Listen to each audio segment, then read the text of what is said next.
अस्सलाम वालेकुम मोअज़्ज़िज़ ख़वातीन और हज़रात, प्रोग्राम हस्बे हाल के साथ मैं हूं आपका मेज़बान अली मुमताज़। नाज़रीन, एक साथ सबको खुश रखना आसान काम नहीं होता और मोहल्लेदारी में तो यह आसमान से तारे तोड़ने के बराबर है। जहां पर एक को खुश करें तो चार नाराज हो जाते हैं।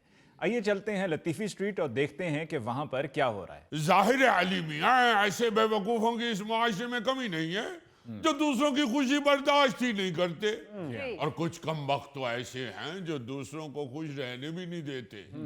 वरना मोहल्लेदारी में अमन हो, इससे अच्छी और क्या बात हो सकती है। वैसे नवाब साहब बार बार तलवारें निकालने की धमकियां तो आप ही देते हैं। ਲਤੀਫੀ ਸਾਹਿਬ ਜਦੋਂ ਤੱਕ ਕਿਸੇ ਦੇ ਨਾਲ ਲੜ ਨਾ ਲੈਣ ਉਦੋਂ ਤੱਕ ਇਹਨਾਂ ਦਾ ਦਿਨ ਹੀ ਨਹੀਂ ਗੁਜ਼ਰਦਾ। बिल्कुल गल ठीक की तुसी भट्ट साहब, होर कुछ नहीं ते भरजाई ने लड़ पैंदे ने। भरजाई से क्यों लड़ पड़ते हैं? अली साहब एवं बेतुकी गल तो लड़ पैंदे ने कि तू पकान तो पहले बैंगन दे कपड़े क्यों लाए। तो क्या करें मियाँ, बेंगलों की बेहुरमती बर्दाश्त कर लें। जब अल्लाह ताला ने बेंगलों को इतना खूबसूरत लिबास पहना के दुनिया पे भेजा है, तो फिर हम कौन होते हैं उनको बेलिबास करने वाले। वैसे भी अगर बेंगलों का छिलका उतार दिया जाए तो उनकी गजाइयत खत्म हो जाती है। और वो हंडिया में ऐसे घुल मिल जाते हैं जिस तरह इलेक्शनों से पहले तगड़ी पार्टी में लोटे नहीं घुल मिल जाते। सो स्वीट, कितनी अच्छियां गल्लां करदे ने लतीफी साहब। ਉਹ ਸਵਾ ਅੱਛੀਆਂ ਗੱਲਾਂ ਕਰਦੇ ਨੇ। ਲੜਾਈ ਤੇ ਲਤੀਫੀ ਸਾਹਿਬ ਦੀ ਵੱਟ ਦੇ ਉੱਤੇ ਪਈ ਹੈ।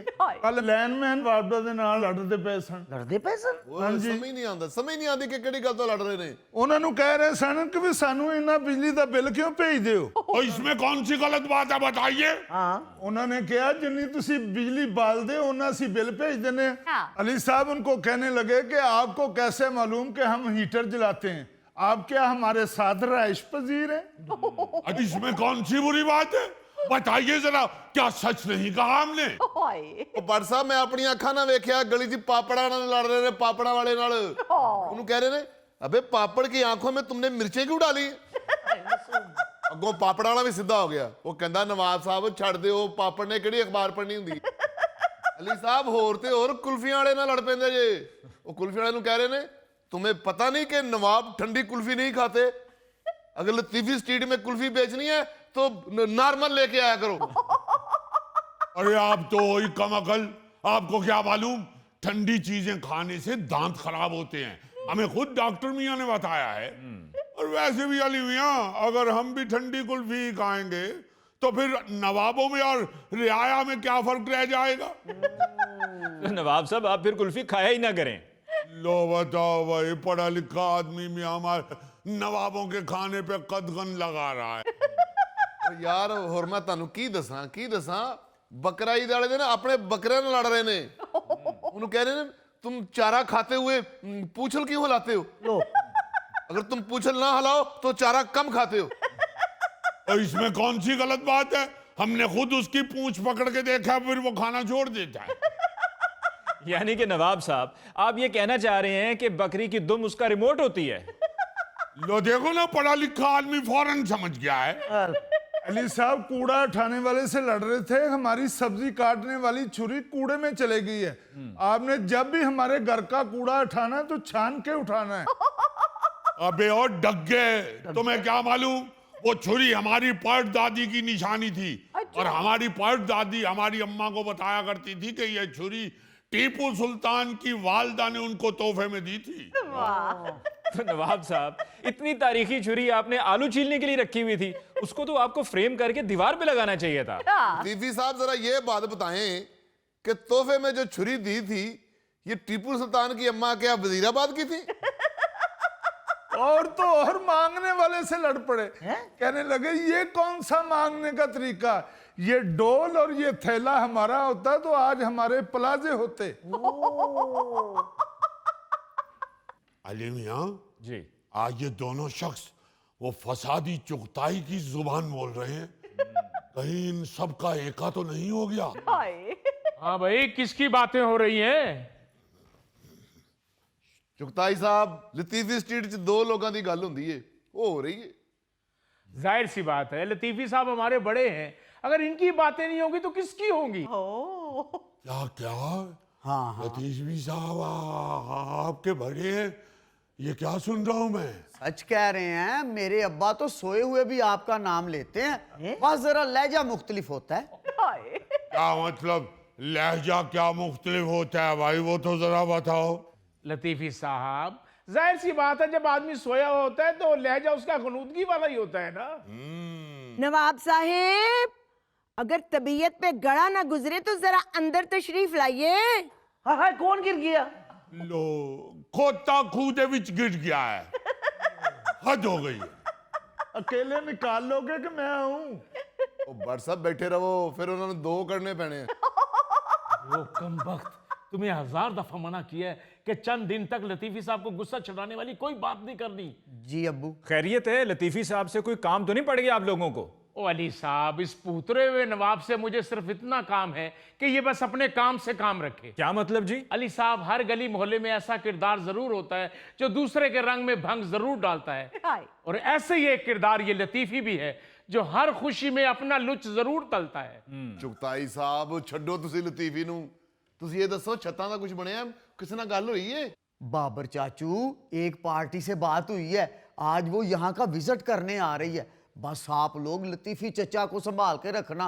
लतीफी चचा तो बसंत के सख्त खिलाफ है। वो यार बसंत के क्या, वो तो मेरे कारोबार के भी खिलाफ हैं।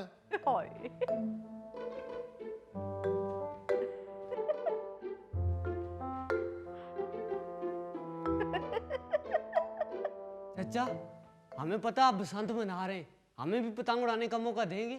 वो छोटे नवाब साहब, बल्कि टोटे नवाब साहब, आप पतंग उड़ाएंगे या पतंग आपको उड़ाएगी? ना नवाब साहब ना, अगर आप पतंग के साथ उड़ गए तो लतीफी चचा हम पे कत्ल का मुकदमा दर्ज करवा देंगे। बेटा, आप पतंग उड़ा तो नहीं सकते, मगर हवा का रुख बता सकते हो। आप उड़ाएंगे पतंग नवाब साहब? आप तो तंदूर वाले को कह रहे होते हैं कि भाई नान पे तिल मत लगाइएगा वरना हमसे उठाया नहीं जाएगा। लोई नवाब साहब दे सैल लो हो गए जी। ओ मियाँ, वो दिन गए जब खलील मियाँ फाख्ता उड़ाया करते थे, अब हम पतंग उड़ाते हैं। अस्सलामुअलैकुम चुगताई साहेब। वालेकुम वालेकुम सलाम। आए अंकल बैठे। और चुगताई साहब ठीक हो? जी जबरदस्त। लो ਤੁਹਾਡੀ ਛੱਤ ਤੇ ਨਾਲ ਦੀ ਛੱਤ ਬੁੱਕ ਹੋ ਗਈ ਹੈ। वाह। ਮੇਰੇ ਦੋਸਤ ਤੁਹਾਡੀ ਛੱਤ ਵੇਖ ਕੇ ਬਹੁਤ ਖੁਸ਼ ਹੋਏ ਨੇ। आहा। ਚੁਗਤਾਈ ਸਾਹਿਬ, ਸਾਡੀ ਛੱਤ ਦੀ ਗੱਲ ਨਹੀਂ ਕੀਤੀ। ਮੈਂ ਤਾਂ ਕਹਿੰਦਾ ਕਿ ਬਾਰਬੀਕਿਊ ਸਾਡੀ ਛੱਤ ਤੇ ਕਰੋ, ਮੈਂ ਸਾਰਾ ਬੰਦੋਬਸਤ ਕਰ ਦਿਆਂਗਾ। सो स्वीट भट्ट साहब, मैं भी तेरी हेल्प कर देंगी। छतों की क्या बातचीत चल रही है जी? कोई फंक्शन हो रहा है मोहल्ले में? ओ अली साहब, बसंत हो रही है, ढोल ढमके, ਵੱਡੇ स्पीकर, शोर शराबे, शोर ਵੱਖਰਾ ਤੇ ਸ਼ਰਾਬੇ ਵੱਖਰੇ। ਮੈਂ ਕਹਿੰਦਾ ਜੀ ਇਹੋ ਜਿਹਾ ਇੰਤਜ਼ਾਮ ਕੀਤਾ ਹੈ, ਤੁਹਾਡੀ ਛੱਤ ਨੂੰ ਸਟੇਡੀਅਮ ਬਣਾ ਦੇਵਾਂਗੇ। जी हाँ, हमें मालूम है कि यही सब कुछ होगा। हुकूमत चाहे जितनी मर्जी पाबंदियां लगा ले, चाहे जितने मर्जी असूल बना ले, छतों पे चढ़े हुए लोगों ने कहां बाज आना है। हमें मालूम है कि हमने वही कुछ देखना है जो कभी पहले देखा करते थे। नहीं अली साहब, गवर्नमेंट ने इस दफा बड़े सख्त कानून बनाए हैं। ओ भाई, कौन सी पाबंदियां, कौन से असूल? पहले भी बड़ी पाबंदियां लगाई गई थीं, बड़े ऐलान किए गए थे, लेकिन अमल दरामद ना पहले हो सका ना अब हो सकेगा। बल्कि आप देखिएगा कि इंतहाई मजाक-ए-खेज सूरत हाल होगी कि पुलिस एहलकार सीढ़ियां लेके गलियों में घूम रहे होंगे और लोग उनका मजाक उड़ा रहे होंगे। बिल्कुल। क्या पहले केमिकल वाली डोर, धाती डोर पे पाबंदी नहीं लगी थी? बिल्कुल लगी थी, लेकिन हर दूसरा बंदा इस्तेमाल कर रहा था। हमने देखा कि लोगों के गले कटे, लोग छतों से गिरे और इस तरह के कई हादसात हमारी नजरों से गुजरे। हाँ जी बिल्कुल। और सर जी आस्ता बोलो, फिर बाहर आ जाएगा फड्डेबाज। जो पुत्र गया तो उन्हें कौन समझाएगा? लो बताओ, ये भी भला कोई पूछने वाली बात है? कौन समझाएगा? भाई हर शादीशुदा आदमी को उसकी बेगम ही समझा सकती है। वैसे किसके समझाने की बात हो रही? अरे मियाँ, आप कब तशरीफ लाए हैं छोटे नवाब साहब? शाही सवारी कहाँ खड़ी की? लतीफी साहब, छोटे नवाब साहब की शाही सवारी दरख्त की शाख पर बैठी है। बाबर मियाँ, क्या फजूल बात कर रहे हो? तशरीफ रखिए। अरे भाई, जब नवाबों की शाही सवारी बाहर निकलती थी, 4-4 घोड़े उसको लेके चलते थे, और घोड़ों के पांव से जो झनकार पैदा होती थी उसकी वजह से हर शख्स मुड़ मुड़ के देखता था नवाबों की सवारी को। वाह वाह वाह। ये झनकार वाली बात तो वैसे ठीक कर रहे हैं। हमने खुद देखा छोटे नवाब साहब को कबूतरों के पाँव में झांझरें डालते हुए। अरे बाबर मियाँ, क्या बेहुदा गुफ्तगू करिए जा रहे हो भाई? बार बार छोटे नवाब साहब को कबूतर की कमर पे सवार कर रहा है। अगर कबूतर ने गर्दन मोड़ के कमर पे बैठे हुए छोटे नवाब साहब को चोंच से उचक लिया तो फिर वो कमबख्त ना जाने किस छत पे जाके तो छोटे नवाब साहब को फेंके। हम कहाँ ढूंढते फिरेंगे छोटे नवाब साहब को? छत से याद आया लतीफी साहब, ये मोहल्लेदार छतों पे बसंत मनाने की बात कर रहे थे। क्या मतलब? लतीफी साहब, पतंगे उड़ेंगी, रौनकें लगेंगी, मजे आ जाएंगे। अरे तुमने इस बेहूदगी का नाम मजे रख लिया हुआ है। हद हो गई है। हम तो पहले ही परेशान हैं, ये बेहूदगी फिर से शुरू होने वाली है। और लतीफी साहब, ये बहुत बड़ा बिजनेस है। देखिए चुगताई साहब की छत 40 लाख में बुक हुई है बसंत मनाने के लिए। अरे बसंत मनाने के लिए नहीं, बेहयाई के लिए बुक हुई है। हाँ। ये क्या बेहूदगी है? हमें अच्छी तरह याद था अली मियां, जब भी कोई छत पे जाता था तो आवाज लगा के जाता था ताकि हमसायों की शर्मो हया का ख्याल रखा जा सके। जी। अब पैसे दे के बाकायदा छतें बुक होती हैं और छतों पे चढ़ के सैकड़ों की तादाद में लोग बेहयाई का मुजाहरा कर रहे होते हैं। हाँ जी। शाबाश लतीफी साहब, 4 पैसे ना कमा देना, 4 पैसे ना कमा देना। अरे पैसे तो मंशियात फरोश भी कमाना चाहता है, उसको भी फिर दे दो इजाजत, उसको भी लगा रहने दो। ये कौन सा बिजनेस है भाई? खुदा के वास्ते ऐसी बातें मत करो। इतने साल अगर आपने बसंत नहीं मनाई तो क्या भूखे मर गए हो? हाँ जी। यही एक बिजनेस रह गया है हमारे यहाँ। हाँ। हम तो इस बात पे परेशान हो रहे हैं कि चंद रुपयों की खातिर छतों की शर्मो हया को नजरअंदाज कर दिया जाता है। हाय हाय। ओ हजूर, ये साडे पंजाब दा कल्चर है, ਅਸੀਂ ਇਹਨੂੰ प्रमोट करना चाहते हैं। गलत, बिल्कुल गलत। कोई पंजाब का कल्चर नहीं है, फजूल बात कर रहे हैं आप। ओ भाई, बिल्कुल ठीक कह रही हैं लतीफी साहब। ये पतंगबाजी का मामला तो चाइना के लोगों ने शुरू किया था, ये पंजाब का कल्चर कहां से हो गया? तो और क्या, हमें क्या बताते हो? हम अल्लाह के फजल से अपनी तारीख से जुड़े हुए लोग हैं। अब देखिए, यहाँ बड़े सगीर में हिंदुओं ने अपनी मजहबी रसूमात के तौर पे बसंत को मनाना शुरू किया था। बिल्कुल ठीक कह रहे हैं आप। और उसके बाद राजा रंजीत सिंह ने इसको बहार के मौसम के साथ जोड़ दिया। बिल्कुल ठीक। राजा रंजीत सिंह ने बहार के मौसम में सरसों के पीले रंग के खिले हुए फूलों के साथ इसे जोड़ा जी।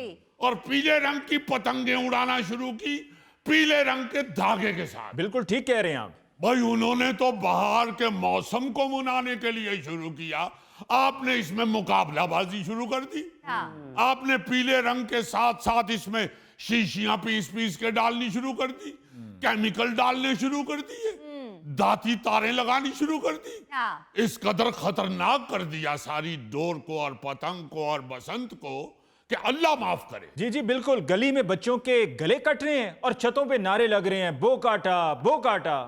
ओ हजूर, ਉਹਦਾ ਵੀ ਇੰਤਜ਼ਾਮ ਕੀਤਾ है।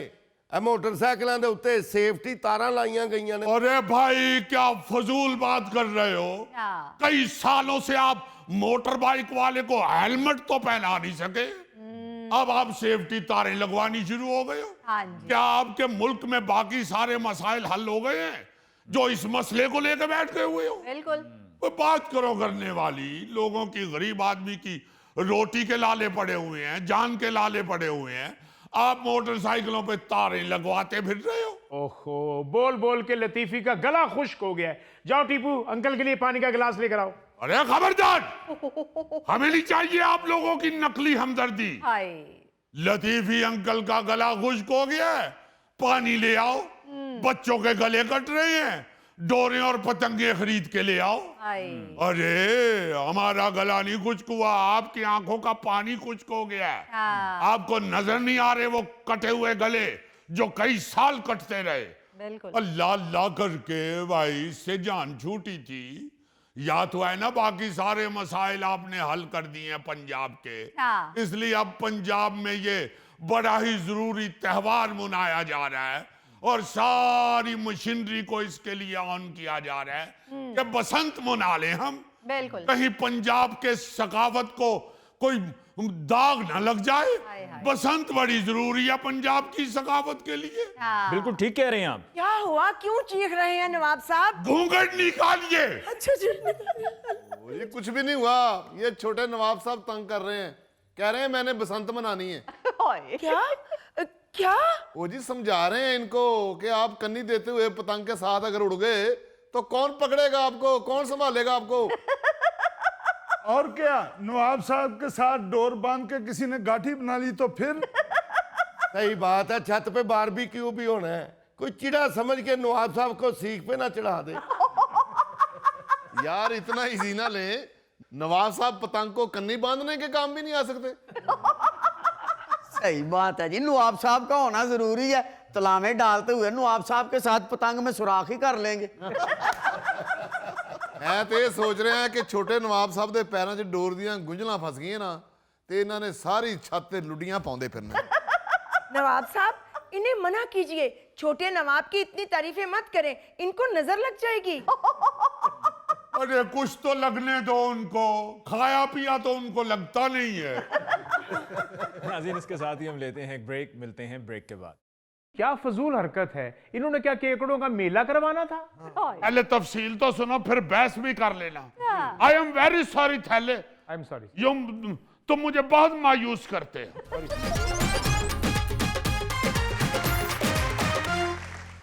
नाज़रीन, पेशी खिदमत है आज का खबरनामा। नाज़रीन, इससे पहले कि न्यूज जेम्स बॉन्ड 0092 आपको खबर सुनाए, अपने चाय का कोप जरा एक साइड पे रख दे, क्योंकि खबर सुन के एकदम आपके मुंह से निकल सकता है अल्लाह जी।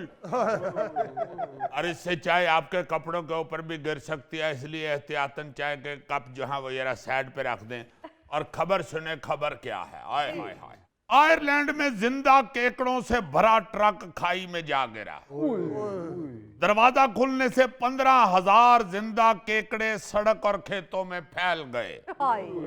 10 माहिरीन ने 18 घंटे की तलाश में $70,000 यानी 2 करोड़ रुपए मालियत के केकड़े दोबारा पकड़ने का मिशन मुकम्मल किया। अच्छा यार ये क्या फजूल हरकत है, इन्होंने क्या केकड़ों का मेला करवाना था? यार पहले तफसील तो सुन लो, तुम तो ऐसे गर्म हो रहे हो जैसे वो ट्रक कंपनी वाला ट्रक मैं चला रहा था या मेरे रेस्टोरेंट में केकड़े छोड़ने जा रहे थे। पहले तफसील तो सुनो, फिर बहस भी कर लेना। आई एम वेरी सॉरी थैले, आई एम सॉरी।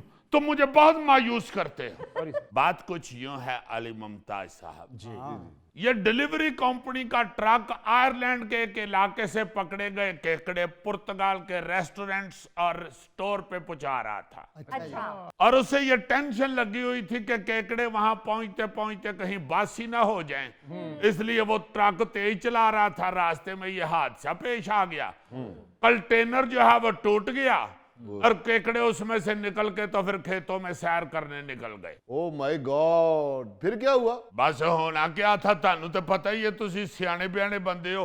हथों निकली चिड़ी ते केकड़े कदी वापस नहीं आते। यार जेम्स बॉन्ड है, मिसाल कोई रलदी नहीं पई। ये भी तो जेम्स बॉन्ड ने है ना।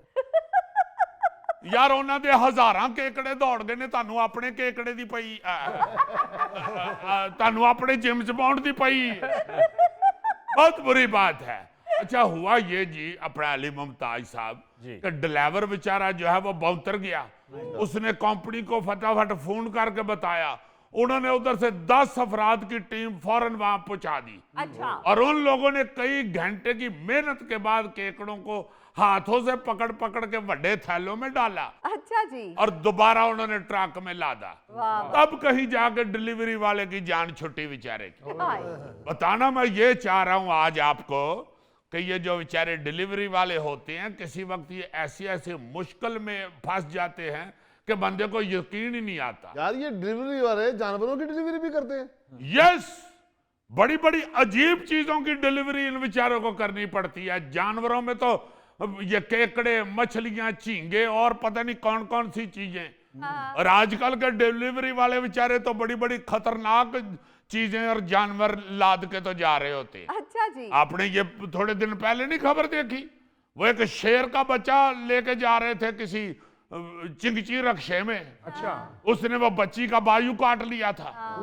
ये बड़ी बड़ी खतरनाक चीजें जो हैं वो एक जगह से दूसरी जगह ले जा रहे होते हैं, जिससे बड़ी बड़ी खतरनाक और अजीबो गरीब सिचुएशन पैदा हो जाती है। बिल्कुल सर। अभी चंद दिन पहले मलेशिया में एक राइडर को किसी ने ना जी अंडों के खौल और टूटी हुई पेटियां कहकर काकरोचों से भरे हुए थैले का पार्सल दे दिया था। तो जाओ ये फलां घर में जाके दे आओ। वो तो रास्ते में उसके मोटरसाइकिल पर रखा गया बैग गिर गया, तो उसे पता चला कि वो अंडों के खौल या पेटियां नहीं बल्कि काकरोच लेके जा रहा है। अमान से इस तरह की खबरें पढ़ते हुए मैं डर रहा होता हूँ कि कहीं नजदीक से ही ना कोई चीज निकल आए। इस तरह की चीजें नजदीक नहीं आती, जेब में चली जाती हैं। यार को अकल को हाथ मारो, मुझे ना डराओ। इस तरह की चीजें किसी वक्त साथ वाले स्टूल पे भी बैठी होती है। अच्छा, ये जिसके थैले में से काकरोच निकले वो उसको इतना गुस्सा चढ़ा कि उसने वहां से सीधे पुलिस स्टेशन पहुंच के शिकायत दर्ज करवा दी। अच्छा। पुलिस ने डिलीवरी भेजने वाले को बुलाया और उसने बताया जी कि ये काकरोच कुछ रेंगने वाले जानवरों की खुराक बनते हैं, इसलिए मैं भिजवा रहा था, वरना ये नहीं कि आपकी परजाई लड़के पेके चली गई हुई थी और मैं उसको डराने के लिए पीछे से काकरोच का थैला अपने ससुराल भेज रहा था। जब मलेशिया की पुलिस ने पूछगिछ शुरू की तो पता चला कि वहां पर राइडर से इस तरह के गैर कानूनी काम भी लिए जाते हैं। एक ड्राइवर ने तो उनको बताया कि एक बार तो मुझे पिंजरे में मगरमच्छ बंद करके डिलीवर करने के लिए दे दिया गया था। रास्ते में पहले डब्बा हल्का सा हिला है, मैं कहा भाई दी डिलीवरी हिलन लग पई है, और फिर ज्यादा हिलिया और नीचे गिर गया और फट गया। तो बीच में से एक अल्बाइनो मगरमच्छ बाहर निकल आया। पहले तो मैं चीख मार के नस गया, दूर जाके मैंने याद आया कि मेरी डिलीवरी ना दौड़ जाए किधर। उस राइडर ने फिर फटाफट उस बंदे को बुलाया जिसने ये डिलीवरी के लिए भेजा था। वो थे आया बेचारा आधा किलो गोश्त लेके, और फिर अपनी डिलीवरी दे मगर मगर फिर थोड़ी देर ਉਹਨੂੰ ਨਾਲ ਆ ਕਰਦਾ ਰਿਹਾ, ਉਹਦਾ ਫਿਰ ਧਿਆਨ ਉਹਦੇ ਵੱਲ ਪਿਆ ਹੈ ਤੇ ਉਹ ਫਿਰ ਗੋਸ਼ਤ ਖਾਣ ਦੇ ਚੱਕਰ 'ਚ ਫੜਿਆ ਗਿਆ। 0092 ਜੀ, ਜੇ ਉਹਦਾ ਮਗਰਮੱਛ ਫੜਿਆ ਗਿਆ ਤੇ ਗੋਸ਼ਤ ਗੋਗੇ ਨੂੰ ਦੇ ਦਿਓ, ਵਿੱਚ ਆਲੂ ਪਾ ਲੇ। ਉਹ ਗੋਸ਼ਤ ਮਗਰਮੱਛ ਖਾ ਚੁੱਕਿਆ ਹੈ, ਗੋਗੇ ਨੂੰ ਮਗਰਮੱਛ ਹੀ ना दे दिया, ਉਹਦੇ 'ਚ आलू पा लवे। अच्छा, एक राइडर ने उनको बताया जी कि एक गाहक ने तो उसे डरा धमका कर 10-12 मरतबा खतरनाक सांपों की डिलीवरी करवाई है। उसने बताया जी कि वो धमकी देने उसके घर आ गया था कि अगर उसने सांप डिलीवर ना किए तो वो उसे कोई ना कोई सांप भी लड़ा देगा। हालांकि 10-12 डिलीवरियों के दौरान अगर एक भी सांप थैले से निकल आता तो किसी को धमकी देने की भी जरूरत पड़नी नहीं थी। बिल्कुल। इस इन्वेस्टिगेशन में ऐसी ऐसी अजीबो गरीब चीजें सामने आई कि हंसी नहीं रुकती। अच्छा। एक राइडर ने उनको बताया जी कि उसने एक बार चोरों की धमकी से डर के अपनी मजदा गाड़ी में समुंदर के नीचे बिछाई जाने वाली इंटरनेट केबल भी डिलीवर की थी। ਤਾਂ ਹੀ ਫਿਰ ਉਸ ਦਿਨ ਦਾ ਸਾਡਾ ਨੈਟ स्लो ਚੱਲ ਰਿਹਾ ਹੈ। यार मैं मलेशिया की खबर सुना रहा हूं तो गुजरां वाले नेट स्लो करके बैठा है। यह ना पाकिस्तानी अपनी गलती और अपने नुक्स जो है वो दूसरे पे डालते हैं। अच्छा, बाकी मुल्कों को छोड़ो, अपने पाकिस्तान की तरफ आ जाते हैं। 2024 में फैसलाबाद में नायाब बंदरों को ऑनलाइन फरोख्त करने वाला एक बंदा इसी तरह डिलीवरी राइडर के जरिए पकड़ा गया था। अच्छा।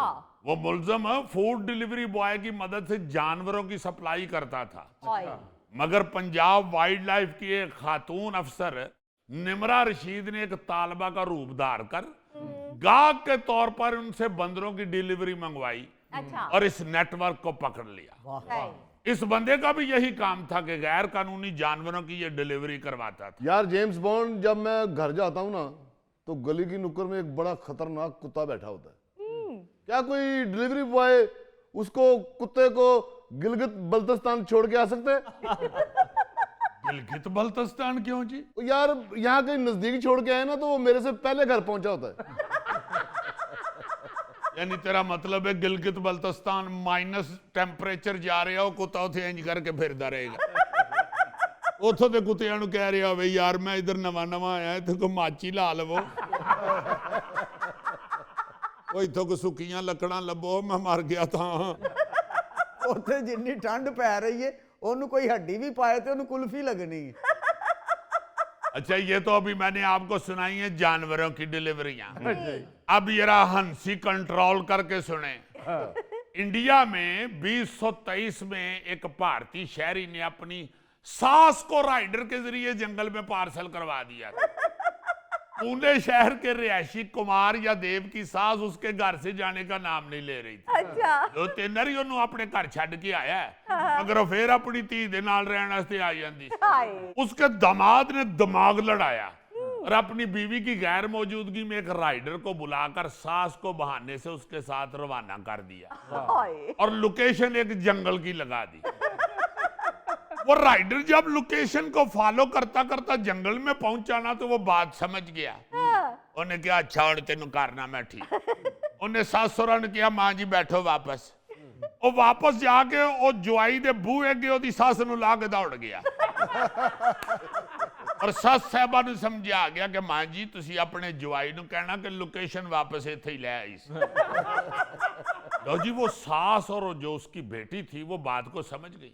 अच्छा उन्होंने जाके थाने उसके खिलाफ अकदामे कत्ल का पर्चा दर्ज करवा दिया। लेकिन वो जो पुलिस इंस्पेक्टर था ना जी उस थाने का SHO उसने कुमार या देव को बुलाया और उन्होंने क्या बंदे का पुत्र बन अपनी सस नूं अपने घर लेके जा। मेरी सस भी 6 महीने तो मेरे वाली ठहरी। SHO ने कहा कि तुम्हें वो कहावत नहीं किसी ने बताई हुई जिन्हां ने खादियां विआह दियां रोटियां सस उन्हां दे घर। तो फिर वो वापस लेकर गया सास को घर। हाँ जी आखिरी इतलात तक ते पता लगा है जी कि सस हुण जवाई दे घर रह रही है ते जवाई जेड़ा वो ओल्ड होम विच रह रहे और उधर ओल्ड होम में बाकी बुजुर्गों को अपनी सस की तस्वीर दिखा के कहते हैं कि बाबा जी एक लवारिस औरत है तुहाडा इहदे नाल विआह करा दियां बहुत अच्छी औरत है इनू अपने घर ले जाओ तुहाडे घरों कदी नहीं निकलेगा। इनू तुसी जंगल च भी छड्ड आओगे ते वापस आ जाएगा।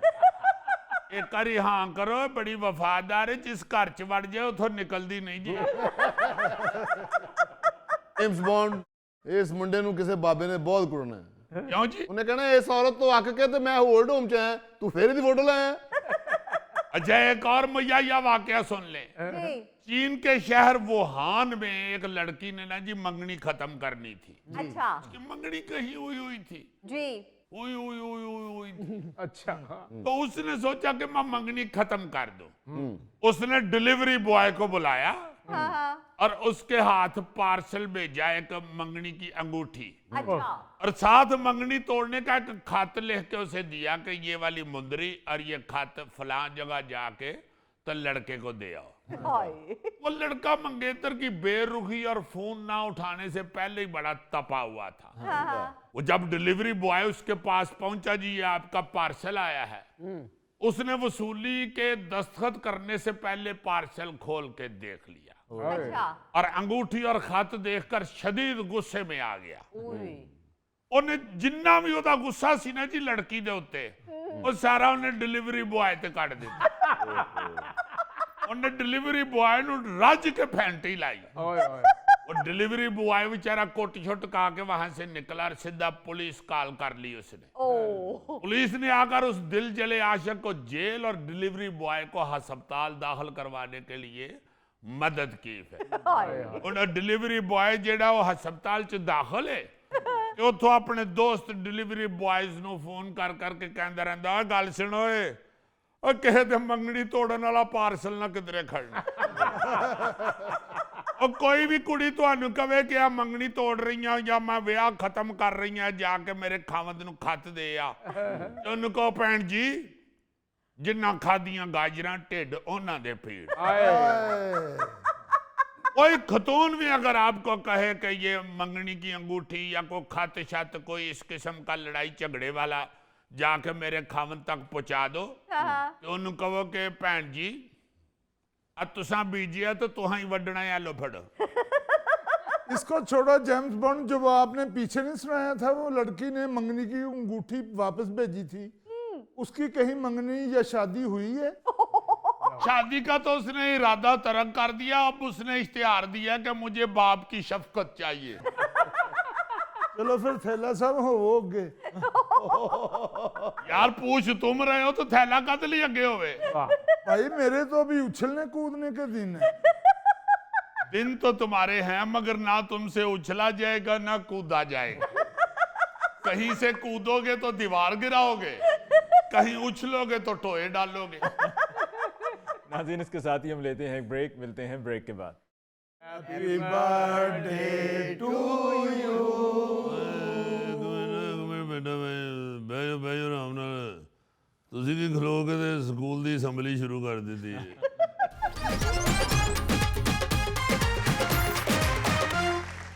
नाज़रीन, आज हमारे साथ मुल्क के साबिक वज़ीर आज़म और सरबरा पाकिस्तान मुस्लिम लीग चौधरी शुजात साहब मौजूद हैं। आइए इनसे बात करते हैं। ਜੀ ਅਲੀ ਸਾਹਿਬ, ਇੱਕ ਮਿੰਟ ਅਲੀ ਸਾਹਿਬ, ਗੱਲ ਵੀ ਕਰ ਲੈਂਦੇ ਆ ਚੌਧਰੀ ਸਾਹਿਬ ਨਾਲ। ਪਹਿਲੇ ਚੌਧਰੀ ਸਾਹਿਬ ਨੂੰ ਮੁਬਾਰਕ ਤੇ ਦੇ ਦਈਏ ਸਾਲਗਿਰਾ ਦੀ। Chaudhary Sahib, happy birthday to you. Happy birthday to you, happy birthday to you. ਬੇਟਾ ਬੈਜੋ ਆਰਾਮ ਨਾਲ।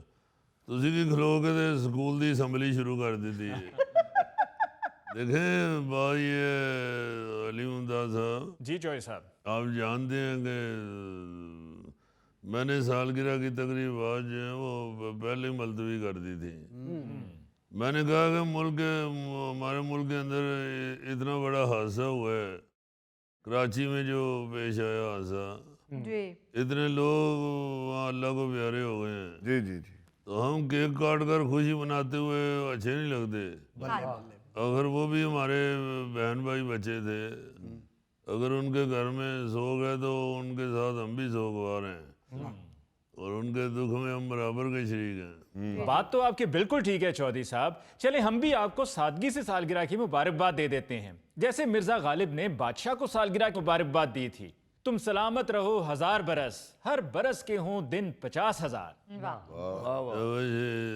अली मुमताज़ साहब, आप तो मेरे शेर सीधे करते हैं। आज खुद आपने अजीब उल्टा पुल्टा शेर पढ़ दिया। ये तो वही बात हुई कि रांझा रांझा कर दी नहीं, मैं आप ही रांझा हुई। मैं तो चलो कभी कभी शेर मिक्स कर देता हूँ, आपने तो शेर का खाना ही खराब कर दिया है। ऊपर से आपने नाम मिर्जा गालिब का लगा दिया है। पहले तो इस तरह के शेर लोग अहमद फराज के नाम से मंसूब कर देते थे। चौधरी साहब, मैंने शेर बिल्कुल सही पढ़ा है। ये शेर दरअसल मिर्जा गालिब का ही है, जो उन्होंने बादशाह की सालगिरह के मौका पर उनको पढ़कर सुनाया था। ये गालिब का शेर है जी। ਇਹਦਾ ਮਤਲਬ ਹੈ ਗਾਲਿਬ ਨੇ ਵੀ ਵਿੱਚ ਵਿੱਚ ਬੌਂਗੀਆਂ ਮਾਰੀਆਂ ਨੇ। ਇਹ ਸ਼ੇਰ ਦੁਆ ਘੱਟ ਤੇ ਬਦਦੁਆ ਜ਼ਿਆਦਾ ਲੱਗਦੀ ਹੈ। ਬਾਦਸ਼ਾਹ ਦੀ ਜਿੰਨੀ ਉਮਰ ਉਹਨੇ ਦੁਆ 'ਚ ਕਰ ਛੱਡੀ ਏ, ਇਹ ਜੇ ਦੁਆ ਕਬੂਲ ਹੋ ਜਾਂਦੀ ਤੇ ਦੁਨੀਆ ਦੇ ਬਾਦਸ਼ਾਹ ਇਕੱਲਾ ਹੀ ਖੱਜਲ ਹੁੰਦਾ ਫਿਰਨਾ ਸੀ। ਨਾ ਕਿਸੇ ਨੇ ਉਹਨੂੰ ਪਛਾਣਨਾ ਸੀ, ਨਾ ਉਹਨੂੰ ਕਿਸੇ ਨੇ ਰੋਟੀ ਪਾਣੀ ਪੁੱਛਣਾ ਸੀ। और आपकी मेहरबानी अली साहब, मेरे मना करने के बावजूद लोगों ने मुल्क के कोने कोने में मेरी सालगिरह की तकरीबात मुनक़्क़द की हैं। लेकिन इसका ये मतलब नहीं है कि मेरी मानदा कोई नहीं, बल्कि लोगों की मोहब्बत इतनी है कि वो मेरे मना करने के बावजूद बात नहीं आए। मुझे तो बॉर्डर से किसी ने फ़ोन करके बताया कि यहाँ किला दीदार सिंह में भी आपकी सालगिरह का केक काटा जा रहा है। ਬਾਰਡਰ ਚੌਧਰੀ ਸਾਹਿਬ, ਕਿਲਾ ਦੀਦਾਰ ਸਿੰਘ ਤੇ ਗੁਜਰਾਂਵਾਲੇ ਦੇ ਵਿੱਚ ਜੇ। ਉਹ ਜ਼ੁਲਫੀ ਬੇਟਾ, ਔਰ ਹੋਵੇਂ ਇਨਫੋਰਮੇਸ਼ਨ ਨੂੰ, ਉਹ ਮੈਂ ਲਾਹੌਰ ਦੇ ਬਾਰਡਰ ਦੀ ਗੱਲ ਕਰਨ ਦੇ ਆ। ਤੇਰੇ ਖਿਆਲ 'ਚ ਬਾਰਡਰ ਸਿਰਫ ਮੁਲਕਾਂ ਦਾ ਹੀ ਹੁੰਦਾ ਹੈ। ਵੈਸੇ ਬੇਟਾ, for your kind information, border sweater ਦਾ ਵੀ ਹੁੰਦਾ ਜੀ। ਫਿਰ ਕੋਈ ਤੈਨੂੰ ਕਹੇ ਬਾਰਡਰ ਵਾਲਾ ਸਵੈਟਰ ਲੈ ਕੇ ਆ ਤੇ ਤੂੰ ਈਰਾਨ ਤੋਂ ਸਵੈਟਰ ਲੈਣ ਡਰ ਜਾਵੇਂ। बेटे हर इंतजामी यूनिट की हदबंदी होती है जिसे बॉर्डर कहते हैं। वैसे जुल्फी पुत्र मैं तेन मशवरा देंगा कि हले भी वक्त है पढ़ ले, तेरा भी फायदा हो जाएगा तो साडा भी फायदा हो जाएगा। खर्चा भी तेरा कोई नहीं होना, अपने पुत्र के बस्ते चों ही कायदा कढ़ के पढ़ लिया कर। जी चौधरी साहब, तालीम तो वाकई बहुत ज़रूरी है, बल्कि आपका बयान भी है कि पाकिस्तान का मुस्तकबिल मेयारी फ़नी तालीम के फ़रोग के साथ जुड़ा है। जी बिल्कुल कहा है मैंने, पाकिस्तान का जो मुस्तकबिल है ना जी, ये फ़नी तालीम के फ़रोग से जुड़ा हुआ है जी। ਹੁਣ ਕਈ ਲੋਕਾਂ ਨੂੰ ਫਨੀ ਔਰ ਫਨੀ ਦੇ ਫਰਕ ਦਾ ਹੀ ਨਹੀਂ ਪਤਾ। ਹਾਏ ਕਈ ਲੋਕ ਕਹਿੰਦੇ ਨੇ ਯਾਰ ਚੌਧਰੀ ਸਾਹਿਬ ਕਹਿੰਦੇ ਨੇ फनी तालीम से जुड़ा है तो जुगतां याद करो। यहाँ ये ज़रूर बताना चाहता हूँ कि वो कौमें तरक्की नहीं करती जो सिर्फ जुगतें करती हैं। चौधरी साहब ऐसा तो ना कहें, पिछली बार आप ही ने कहा था कि मज़ा पैदा करना भी एक फ़न है। ਚੱਲ ਬੇਟੇ ਤੈਨੂੰ ਤੇ ਤਾਂ ਗੁੱਸਾ ਲੱਗ ਰਿਹਾ कि तू इस काम का स्पेशलिस्ट है। देखो जिसका काम उसी को साजे। आप लोग करें मज़ा पैदा, ये आपका काम है। लेकिन मैं ये कहना चाहता हूँ कि अगर इलेक्ट्रीशियन या प्लम्बर या पेंटर या कोई मिस्त्री अपना काम छड़ के ते जुगतां शुरू कर देवे, वो अपना काम का भी बेड़ा कर लेंदा ते दूजा काम भी उन्हें कोई नहीं आंदा। बिल्कुल। वो जिस तरह एक इलेक्ट्रीशियन किसी के घर में फानूस लटका रहा था, वैसे ही उसने वो मालिक के मुंह को देख के कह दिया कि भाई तुहाडा जीरो दे बल्ब जिड्डा मुंह है। मालिक जिहड़ा कूड़ जिहा आदमी सी वो हसन दी बजाए पुछन लग पिया भाई जी जीरो दा बल्ब किड्डा हुंदा है। ਉਹ ਫਨੂਸ ਛੱਡ ਕੇ ਉਹਨੂੰ ਦੱਸਣ ਲੱਗ ਪਿਆ ਏਡਾ ਕੁ ਹੁੰਦਾ। ਉਹ ਫਨੂਸ ਥੱਲੇ ਡਿੱਗ ਕੇ ਗਿਰਚੀ ਗਿਰਚੀ ਹੋ ਗਿਆ ਤੇ ਉਹ ਜੁਗਤ ਦੀ ਵਜ਼ਾਹਤ ਪੇਸ਼ ਕਰਨ ਦੇ। ऐसे चौधरी साहब ये फनी तालीम हुंदी की है? ਇਹਨੂੰ ਕਹਿੰਦੇ ਜੇ ਸਾਰੀ ਰਾਤ ਰੋਂਦੇ ਰਹੇ ਤੇ ਮਰਿਆ ਕੋਈ ਵੀ ਨਾ। गोगा जी फनी तालीम होती है कि हाथ में कोई हुनर होना। जिस तरह आपके पास 5 मिनट में देख खत्म करने का हुनर है ना, इस तरह का कोई हुनर होना जो है वो फनी तालीम होती है। चौधरी साहब, आपने ये भी फरमाया कि काफ लीग और पीपल्स पार्टी के दरमियान हमेशा बेहतरीन वर्किंग रिलेशनशिप रहा। सिर्फ बेहतरीन नहीं अली मुमताज साहब, बहुत बेहतरीन रिलेशनशिप है। बल्कि आप यूँ समझेंगे काफ लीग और पीपल्स पार्टी में ऐसी रिलेशनशिप है कि अगर सियासी पार्टियों के दरमियान बोरी रेस शुरू हो जाए ना, तो ये काफ लीग और पीपल्स पार्टी एक ही बोरी में घुस के तो रेस में हिस्सा लेंगी। हमारी रिलेशनशिप तो ऐसी है अली मुमताज साहब, आलू अगर पीपल्स पार्टी वाले छीलते हैं तो काफ लीग वाले प्याज काट के पकड़ाते हैं। मसाला अगर पीपल्स पार्टी वाले डालते हैं तो काफ लीग पास खड़े होकर डोई घुमाती है। पतंग अगर पीपल्स पार्टी ने उड़ाई है तो काफ लीग वाले साथ पिन्ना पकड़ के खड़े होते हैं। और अगर कोई सियासी पेचा लग जाए तो हम दोनों में से कोई शोर नहीं मचाता कि ढिल छड़ ओ पैर चुक पैर चुक पैर चुक, ओ पिन्ना थले सुट दे थले सुट दे थले सुट दे। चौधरी साहब शाजब और भाभी के दरमियान भी बड़ी अच्छी वर्किंग रिलेशनशिप है। इन्हें पता होता है कि भाभी कितनी उच्ची बोलेगी तो मैं अखां नीवियां करनियां ने, और कितना उच्ची बोलेगी तो मैं कन्न फड़ने ने, और कितना उच्ची बोलेगी तो मैं घबरा के बूहा खोल के बाहर निकल जाना। गौरी साहब ते भाभी च भी बड़ी अच्छी रिलेशनशिप है। ये हांडी वेख के समझ जाता कि दूजी बारी सालन मंगया तो बहुत बेइज्जती होनी है। नहीं ते ये दूजी बारी मंगदा क्यों है? पहली बारी तो थैंक यू कह के ते निकल जावे। चौधरी साहब रिलेशनशिप गोगे दी ते भाभी दी वेखी है। ਉਹ ਭੈਣ ਸਾਡੀ ਇਹਦੇ ਵਾਸਤੇ ਵੱਖਰੀ ਹਾਂਡੀ ਪਕਾਉਂਦੀ ਏ, ਉਹ ਇਹਦੇ ਅੱਗੇ ਹਾਂਡੀ ਰੱਖ ਕੇ ਕਹਿੰਦੀ ਲੈ ਤੂੰ ਜਾਣ ਤੇ ਹਾਂਡੀ ਜਾਣੇ। ਫਿਰ ਇਹ ਹੀ ਜਾਣਦਾ ਹੋਣਾ ਹਾਂਡੀ ਮਸਕੀਨ ਨੇ ਕੀ ਜਾਣਨਾ। ਛੱਡੋ ਯਾਰ ਸਾਰਿਆਂ ਨੂੰ, ਜੋ ਥੈਲੇ ਦੀ ਤੇ ਭਾਬੀ ਦੀ ਆਪਸ ਵਿੱਚ ਰਿਲੇਸ਼ਨशिप है ना, वाह वाह वाह। यार क्या फजूल बात कर रहे हो? मैं घर में एक दफा ऊंचा बोलूं ना तुम्हारी भाभी का सांस रुक जाता है। हाँ जी, भाभी ਨੂੰ ਪਤਾ ਹੁੰਦਾ ਹੁਣ ਇਸ ਤੋਂ ਬਾਅਦ ਇਹਨੇ ਰੋਣ ਲੱਗ ਪੈਣਾ। अच्छा चौधरी साहब, गवर्नर बलूचिस्तान ने भी आपसे मुलाकात की है और आपकी खिदमात को सराहा है। बड़ी मेहरबानी जी उनकी। वैसे अली साहब उनके सराहने की वजह यह है कि मैंने हमेशा सबसे आगे पाकिस्तान को रखा है। सियासी जमातों में हम आंगी की बात की है। लोग इसलिए मेरी इज्जत करते हैं। जब भी सोचा है पाकिस्तान के लिए सोचा है, अपने लिए नहीं कभी सोचा। और लोगों को भी पता है कि पाकिस्तानियत की अगर कोई बात करता है इस मुल्क में, इस मौजूदा दौर में, तो वो चोरी शुजात से नहीं है। चौधरी साहब, आप जैसा सियासतदान कोई नहीं है पाकिस्तान में। जिए भुट्टो। तेन मेरे बारे च भुट्टो दस के गया थी। वो गौरी तेरी मत बज गई है, असी जट हाँ, भुट्टो नहीं। नाज़रीन, इसके साथ ही हम लेते हैं एक ब्रेक, मिलते हैं ब्रेक के बाद। दूसरे सूबों की बद इंतजामी पर चीखने चिल्लाने और आवाजें कसने वालों की नाक के नीचे 2 मासूम जानें लुकमाए अजल बन गई हैं। बिल्कुल।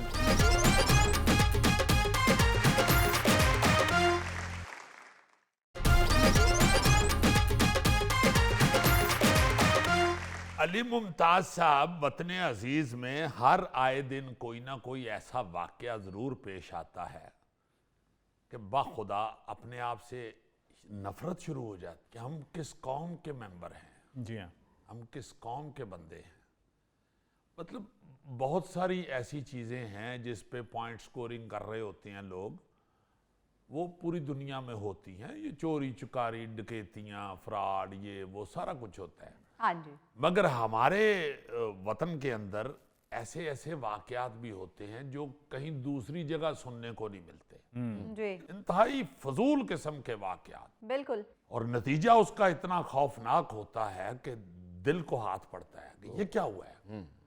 ऐसे तो कहीं नहीं सुनते, ये हमारे मुल्क में ही ऐसा होता है। जी देखे ना, लाहौर में भी खुला मेन होल 2 लोगों की जान ले गया है। हाँ जी सर। अब दूसरे सूबों की बद इंतजामी पर चीखने चिल्लाने और आवाजें कसने वालों की नाक के नीचे 2 मासूम जानें लुकमाए अजल बन गई हैं। बिल्कुल। और इससे भी बुरी खबर यह है कि जब तक खातून की लाश मिल नहीं गई, तब तक बयानबाजी के चैंपियन इस सारे वाकये को झूठी खबर और उस खातून के शोहर की साजिश करार देते रहे हैं। हाँ जी। शर्मनाक वाकया जो है और अलमनाक वाकया ये लाहौर के भाटी गेट का है, जहां शोरकोट से आई हुई 24 साला खातून बच्ची 9 महीने के अपने बच्ची के साथ एक खुले मेन होल में गिरकर जान की बाजी हार गई है। वो सीवरेज लाइन में गिरने वाली 24 साला खातून जो है, वो लड़की, जी जी जी। वो तकरीबन 3 किलोमीटर दूर जाके बरामद हुई है। जिस फैमिली की जानें जाया हो गई, उनका दुख तो वही जानते हैं। बिल्कुल। लेकिन एक इंसान के तौर पर जो दुख महसूस हो रहा है, यकीन करें उसके लिए भी मुझे मुनासिब अल्फाज ही नहीं मिल रहे कि क्या कहा जाए, इस पे क्या कहा जाए। बिल्कुल सही। चंद हफ्ते पहले कराची में बच्चों के मेन होल में गिरने की खबरें आई, जी जी जी। तो हमारे पंजाब की जो वजीर आला की टीम ने वहां की इंतजामिया को बड़ी बातें सुनाई। हाँ जी। पता नहीं क्या क्या कहा, यार ना करो ऐसे खुदा के वास्ते। फिर वजीर आला KPK ने पेशावर में गटरों के मेन होल के ढक्कन लगाने की तस्वीरें शेयर की। जी हाँ। तो वजीर इतलात पंजाब उज़मा बुखारी साहिबा ने उनका मजाक उड़ाना शुरू कर दिया जी। कि गटरों पर ढक्कन लगाने को भी कामयाबी समझा जा रहा है। हाँ जी। देखे ना जरा, यकीन करें उस दिन से मुझे इस जुमले की समझ नहीं आ रही कि आपने ये क्या कहा है। बिल्कुल। यानी अपने लोगों को, शहरियों को एक अनजान मौत से बचाना कामयाबी नहीं तो और क्या है भाई। आप भी गटरों पर ढक्कन लगा के इसकी दाद वसूल कर लो, क्या कर रहे हो। बिल्कुल सही। लेकिन इस तरह की जुमलेबाजी करके उन लोगों के जख्मों पर नमक ना छिड़को जिनके प्यारे इन मेन होलों में गिरकर जान गंवा चुके हैं। और अब अपनी कारकर्दगी देख लेना, अरबों रुपए के फंड्स खर्च करने के बावजूद आपकी नाक के नीचे लोग इन्हीं गटरों में गिरकर मरे। हाँ जी।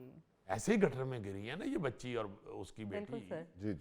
और ऊपर से इंतजामिया उन्हें ढूंढने की बजाय अब पहले फेक न्यूज कहती रही है, फिर कत्ल की साजिश कहती रही है, जी जी जी जी।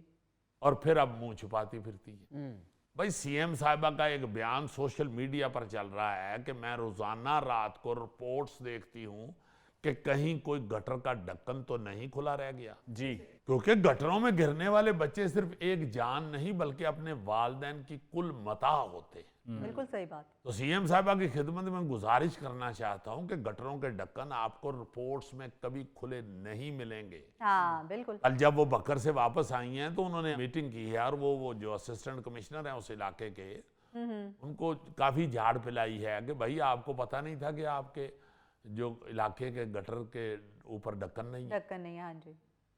मगर ये एक रोज का काम नहीं है, ये हादसे के बाद करने वाले काम नहीं है। नहीं है, बिल्कुल। ये हादसे से पहले हाँ जी। जो अफसर आपको इतने बुरे वाक़े की सच्ची खबर देने की हिम्मत नहीं रखते, वो रोजाना की रिपोर्ट में क्या सच बोलते होंगे। हाँ। आपके अपने जो नुमाइंदे हैं, हर इलाके का जो नुमाइंदा है, आप असिस्टेंट कमिश्नर को तो कह रहे हैं, झाड़ रहे हैं, ठीक है, वो भी करें, जी जी। मगर उस इलाके का जो आपका एमएनए एमपीए है उसको भी तो कभी किसी वक्त किसी मीटिंग में खड़ा करें, सामने पूछें, हाँ जी। अवाम को दिखाएं कि ये है वो भाई साहब जिनके इलाके के गटर के ऊपर ढक्कन नहीं था और उस गटर के अंदर बच्ची और उसकी बेटी गिर के मर गई हैं, ये है वो भाई साहब, इनको आपने वोट दिए थे।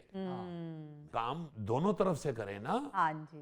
सिर्फ ब्यूरोक्रेसी या सिर्फ पुलिस को झाड़ पिलाने से कुछ नहीं कुछ नहीं होगा, बिल्कुल। भाई आपने जो इलाकों से वोट लिए हुए हैं, जिन लोगों ने अगर लिए हुए हैं तो ये मैं एहतियातन साथ कह दूं, अगर तो वोट लिए हुए हैं उन्होंने, तो फिर उनको बाहर निकलना चाहिए। हाँ जी। उनको देखना चाहिए बाहर निकल के कि मेरा इलाका ठीक है या नहीं, लोगों के लिए महफूज है। अगर आप वाकई चाहती हैं कि आइंदा किसी माँ का बच्चा, बल्कि इस बार तो माँ भी मर गई, अगर कोई भी इंसान वाकई आप चाहती हैं कि दोबारा ऐसे खौफनाक अलमनाक वाक़े से दो चार ना हो, तो खुदा के वास्ते रिपोर्टों से निकल कर एक्शन लेना होगा। सही बात है। ये प्रैक्टिकली करने वाले काम है, ये मीटिंगों वाले काम नहीं। जी बिल्कुल, इंतहाई अफसोसनाक वाक़या है और इस वाक़े के कुछ ऐसे पहलू हैं कि जिनको हम अगर डिस्कस ना करें तो गलत होगा, बल्कि उन पर तवज्जो देना बहुत ज़रूरी है। एक तो ये कि जब हम पुलिस को ज़िम्मेदार कसूरवार ठहराते हैं या हम असिस्टेंट कमिश्नर को ज़िम्मेदार कसूरवार ठहराते हैं, हम ठेकेदार को ज़िम्मेदार कसूरवार ठहराते हैं, ये सब हो इस वजह से रहा है क्योंकि बल्दियाती निज़ाम फ़ाल नहीं है। अगर बल्दियाती नुमाइंदे मौजूद हों तो हर काउंसलर अपनी गली मोहल्ले अपने इलाके की तफसील आगे फराहम करेगा और उसकी जिम्मेदारी होगी कि अपने अपने इलाके में ये देखना कि सब कुछ ठीक से है। दूसरा एक बहुत बड़ा मसला यह है कि हमारे सियासतदानों को बोलने का बहुत शौक है, ज़रूरत से ज़्यादा बोलते हैं, अपनी सियासी दुकान चमकाने के लिए बोलते हैं और बाद में जो कुछ कहा होता है वही घूम के जब आपकी तरफ आता है तो आपके पास जवाब देने को कोई नहीं होता है। जी बिल्कुल, मैं एमपी एमएन का इसीलिए कह रहा हूँ जी कि बल्दियाती निज़ाम नहीं है जी। बल्दियाती इलेक्शन से ऐसे दौड़ते हैं जैसे कां गुलेले से दौड़ता है। नीचे तो ये इख्तियारात देने को तैयार नहीं होते ना जी, आपस में खेड़ देने।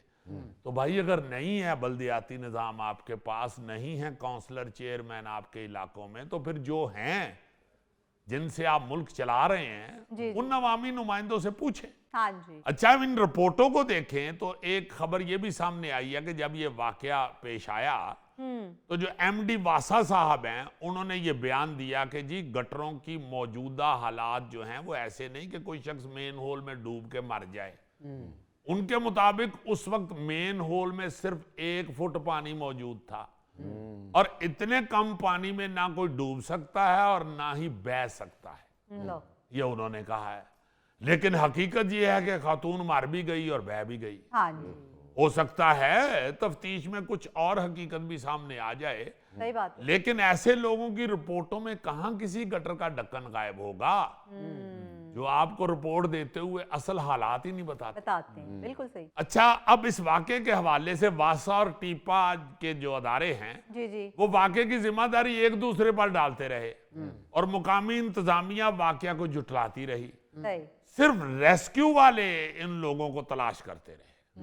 फिर तर्जुमान पंजाब हुकूमत ने इत्तला को जाली करार देते हुए कहा है जी कि लाहौर में रेस्क्यू 1122 के जवानों ने एक बार फिर अपनी मुस्तैदी की मिसाल कायम की और बरवक्त इक़दामात किए, जिसमें ये बात सामने आई कि माँ और बेटी जो हैं वो डूबने की इत्तला उनकी फेक है। जी जी रेस्क्यू हुक्काम ने बताया कि जी जिस सेवरेज होल की निशानदेही की गई उसमें किसी इंसान का डूबना तकनीकी तौर पर नामुमकिन है। हाय सीवरेज लाइन के मुआयने में मालूम हुआ है कि वहां कोई हादसा पेश नहीं आया। जी जी अब ये देखिए ना, अजीब कॉम्प्लिकेटेड सी पोजीशन हुई है, सिचुएशन बनी हुई है।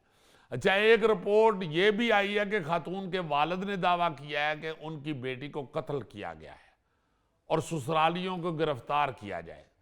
पुलिस ने शक की बुनियाद पर शोहर समेत 3 अफराद को हिरासत में भी ले लिया है। जी।